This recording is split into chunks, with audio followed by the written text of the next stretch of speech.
These days, you can't get anywhere without having a big argument about identity. I'm this, you're that. I'm Republican, you're Democrat. I'm Christian, you're Muslim, right? I'm gay, you're straight, whatever. It doesn't just apply to politics and societal issues. It also happens in your career. When somebody asks, who are you? You don't answer who you are. You answer what you do. I'm an executive. I'm a founder, lawyer. That's not an identity. That's a job description. You say it like it's your name, like if you stop doing it, you'll just disappear. Chill. You're not Batman. I spent 25 years as a chef. Not casually, not a job. That was my life. Awards, recognition, leading teams of 200 people, living and working in 7 countries. It was my passion. I didn't just do it. I was it. And then something started happening that I didn't want to admit. It just stopped fitting. Not dramatic, not obvious, just subtle. Excitement faded, passion dwindled, and everything started feeling like a grind, a fucking routine. And here's the part that should bother you. I knew it. I saw it. And I did what every high performer does when they don't want to deal with something. I got real thoughtful about it. Sat there like I was solving world hunger while doing fuck all. It's like when the guy's friends are telling him, hey man, your girlfriend's cheating on you. He's like, nah, she'd never do that. I mean, you could show him evidence. Still won't believe it. That's not ignorance. That is protection. Because admitting it means you've got a decision to make. And people don't avoid truth. They avoid the decisions that come after. This is what identity does. It makes you dig your heels in. You ever get into a political argument with somebody? You show them a different perspective and they don't even consider it. They just dig their heels, double down. Same thing here. When my passion for cooking started dying, I didn't step back. I got more stubborn. I was like, shit, I've invested 25 years in this. No way am I walking away now. That's sunk cost fallacy.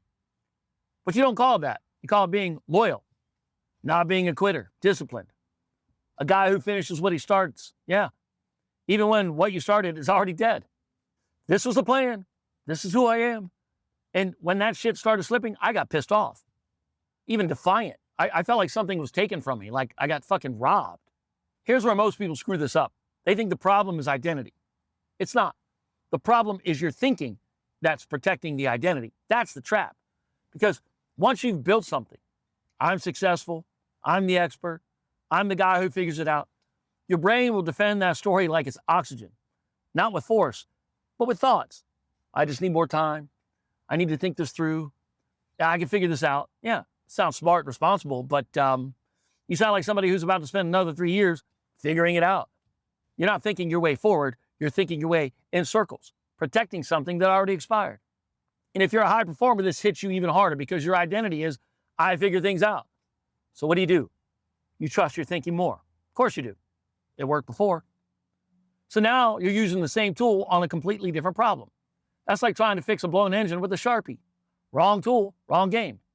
Look, the same thinking that built your life is now the thing keeping you stuck in it. That's the part nobody wants to hear because it means the problem isn't out there, it's you. You're not broken, but your thinking is outdated. Nobody teaches you how to fix that. Nobody. They just tell you to, think differently. Okay, think differently. Well, yeah, thanks, Einstein. I mean, what does that even look like at 2 a.m. when your brain won't shut up? Here's what it means. It means being able to catch your own thinking and call it out when it's bullshit. Because if you don't, you'll stay stuck in that same loop for years. I did it for 5 years and it cost me $250,000 of lost potential earning. 5 years of knowing something was off and doing fuck all about it. That's exactly why I built the No BS Thinking Toolkit, because most people don't need more advice. They don't need journaling. They don't need exercises. They need to break out of their own thinking patterns in real time. It's a simple tool that helps you stop overthinking and actually make decisions again. And if you want it, the link is in the description. See, once you see your thinking clearly, you can't unsee it. I wasn't stuck because I didn't have options. I was stuck because I kept believing my own thoughts. Then toleration crept in. Oof, that word matters. Because toleration doesn't feel urgent. You're still functioning, still performing, but underneath, something's off, like day-old sushi. You ever watch a guy go through his day and everything looks fine, but you can tell he's just going through the motions?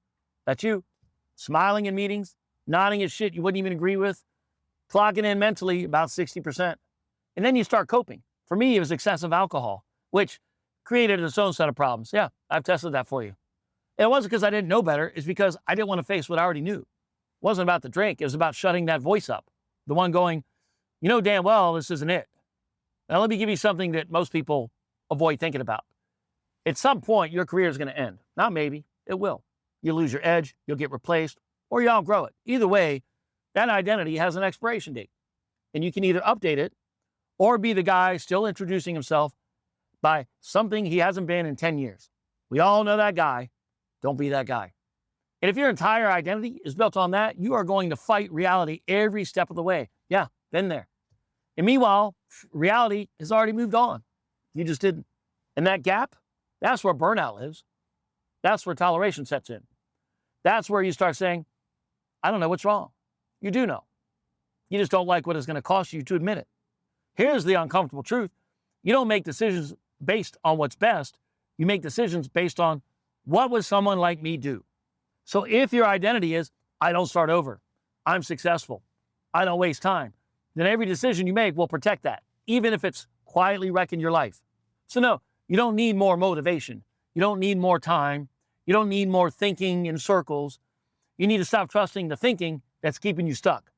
If this hit, good. That means you're seeing it. Ignore it. You already know how that plays out. Another year, same situation, just with a more sophisticated story about why you're still stuck in it. Cheers.